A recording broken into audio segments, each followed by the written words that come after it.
Quel avenir pour les Républicains? Dans cette période d'après-élection, la droite est tiraillée entre une opposition franche au gouvernement et un dialogue prôné par des élus constructifs. Pour Walter Schoeffer, ce comportement contribue à détourner les électeurs de la politique. Une partie de nos hommes politiques et de nos femmes politiques devraient, je pense, avoir un discours de vérité. Quand on se présente à la primaire de la droite et que le lendemain du premier tour, on fait des offres à Emmanuel Macron, c'est aussi ça un discours de vérité, c'est-à-dire faire l'inverse de ce qu'a fait Bruno Le Maire, être roi dans ses bottes. Walter Schoeffer s'est engagé en 2012 pour soutenir Nicolas Sarkozy.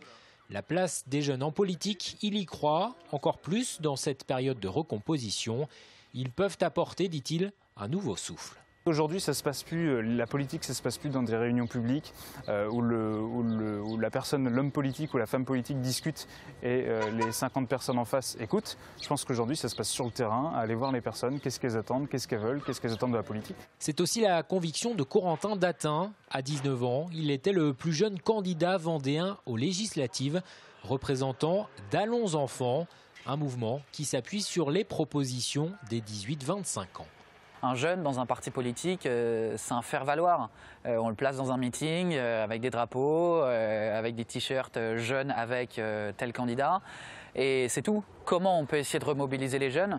C'est ce qu'on tente de faire avec Allons Enfants. C'est essayer de remettre le jeune au cœur du politique.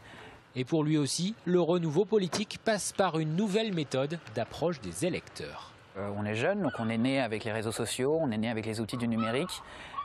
Aujourd'hui, quasiment tous les jeunes sont sur ces réseaux sociaux, Facebook, Twitter, Instagram. C'est avec ça qu'on peut essayer de les toucher. Mais les deux jeunes hommes le savent, les efforts seront importants pour amener les abstentionnistes vers les bureaux de vote.